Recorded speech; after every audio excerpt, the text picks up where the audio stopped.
Bonjour à toutes et à tous, nous sommes le mercredi 17 mai 2017. Hier, les actions américaines ont terminé sur une note mitigée avec des gains dans les secteurs des matériaux de base, des services financiers et du secteur technologique qui ont poussé les actions vers le haut et des pertes dans les secteurs des télécoms, du pétrole et du gaz, ainsi que des services aux collectivités locales qui ont pesé sur les marchés. Le Dow Jones a reculé de 0,01%, le S&P 500 de 0,07% et le Nasdaq a gagné 0,33%.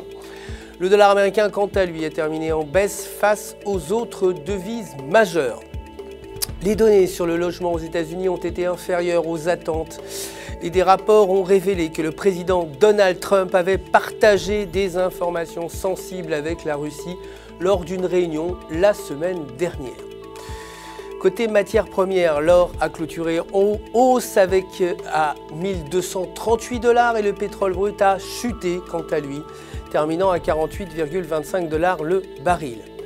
Côté devises, l'euro a donc progressé à son niveau le plus haut depuis novembre contre le dollar au milieu de nouvelles préoccupations concernant l'administration Trump.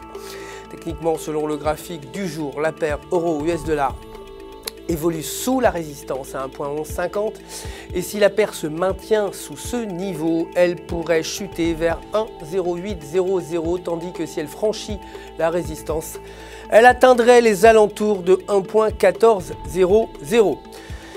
La livre sterling, la livre a terminé en hausse face au dollar avec un indice des prix à la consommation meilleur qu'attendu au Royaume-Uni. Techniquement, sur le graphique de 4 heures, la paire évolue toujours dans un canal entre une résistance à 1,2985 et une ligne de support à 1,2850.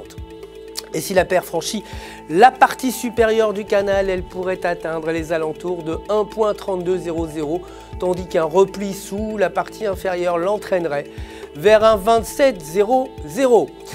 Pour terminer, le dollar canadien atteint un plus haut de 3 semaines face au dollar alors que des rapports économiques mixtes américains ont exercé une pression sur le billet vert. Selon le graphique de 4 heures, la paire dollar américain, dollar canadien est parvenue à casser la ligne de support de 1,3650. Le maintien de la paire en dessous de cette ligne pourrait l'entraîner vers 1,3400. En revanche, si elle franchit le niveau, elle pourrait remonter vers 1,3900.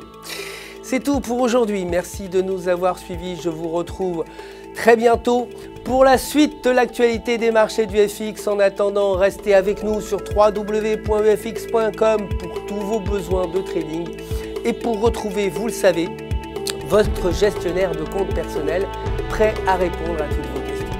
Toute l'équipe du FX se joint à moi pour vous souhaiter une excellente journée de trading.